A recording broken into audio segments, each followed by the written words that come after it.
I honestly thought that the game was a terrific exercise for us for many different reasons. It was great to see some of our guys get through some more work, an hour into a game now, rather than breaking it up at the break at half time. There were some terrific players and quality on display from the New York City side, which enabled us to really have a look at the standards that we're trying to achieve. Because even though we're working in different leagues, you still got that pinnacle of your game to try and aspire to. So that was wonderful to see, some of their composure. I was delighted with the output of the group. Physically, we're in a good place. Some of the defending high up the field and the pressing was, I felt, a progressive move from the group. And all in all, I think a great night in terms of players staying healthy and taking a step forward. However, there were some areas of our game that certainly need some attention. That's what pre-season's all about. And with the ball, against a very good side, I felt we showed a bit of an edginess and a lack of fluency. But my hope is pre-season is still 2 weeks and we're working towards the start of a new campaign. I'm sure that will improve. How did some of the guys who hadn't made it past 45 before react to having that break and then coming back into the game after halftime? That's all part of pre-season. The guys haven't done that. 1 or 2 of them have, but sitting down, body sort of, starting to recover and then having to go again is all part of the process of getting ready for a new campaign.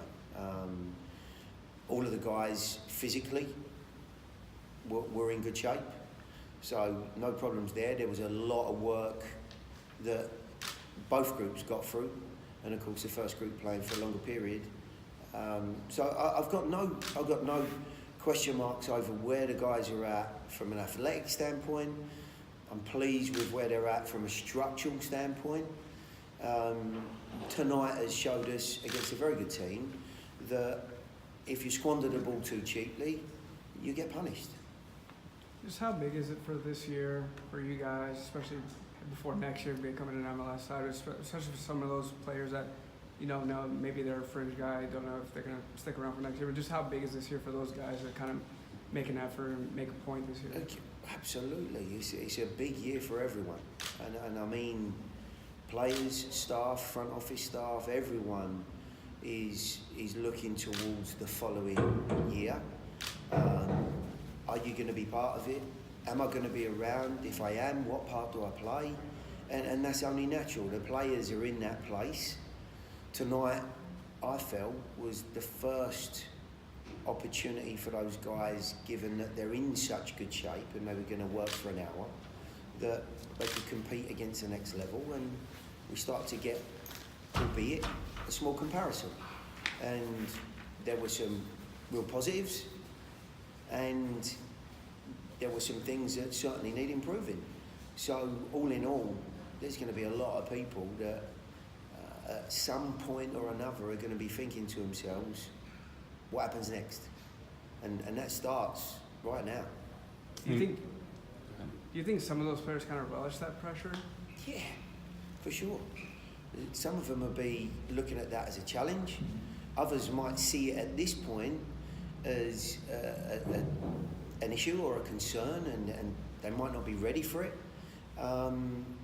And maybe some of them won't even rise to the challenge. They won't be able to make that step.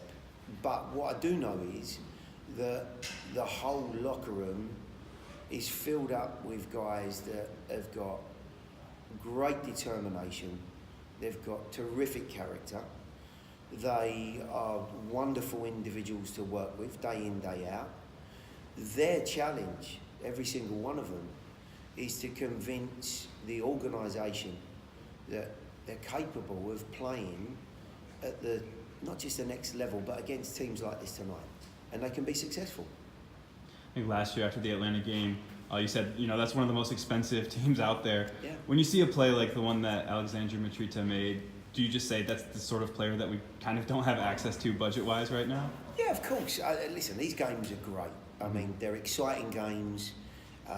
For us, it's a terrific pre-season game, and it's serious competition. It's very different to what we're going to run into come 10th of March. I don't see Loudon playing through their 18-yard box and through the goalkeeper as confidently and as composed as we've seen some of the guys there.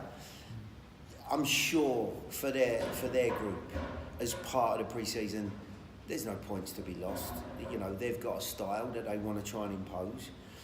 I don't see them playing like that in the league, but they're trying to force a certain type of play, and that's understandable. So there's some real difficulties to judge in these games. What we know and what we want to get out of it is, a very competitive workout, which it was. Certainly to find out what it's like to play under pressure, at speed, at pace, against talented players who are going to make you work tremendously hard if you give the ball away too often. And, my only criticism of tonight is not what the guys threw at the game. It's not how they attacked the second period and tried to get back into the game. It's our overall quality on the ball. And there were some good things, but there were far too many below par things in possession. You mentioned your high press. That's something that we didn't see a whole lot of last year, at least not like this. Is that a matchup thing? You wanted to try it against a team that's going to press right back, or is that something that you're looking a little bit more at this year? Well, it's something that we've, shown some focus in training. And then what normally happens is, this time of year, if you've worked it a reasonable amount, it gets taken into the games and you want to try and perform against a good side. I thought we did it very, very well for the most part. And in fact, if we'd have actually utilised the ball in a slightly more efficient fashion, we might have found ourselves in a better spot earlier in the game. I do want that to be a bit more of what we're about this coming year. I think we have the players to achieve that to a greater degree. But I also think with the foundation from last year, we're in a better place in terms of personnel and in terms of the understanding of the group. We should certainly be in a much better spot to get higher up the field and maybe be a little bit more, front foot thinking this season.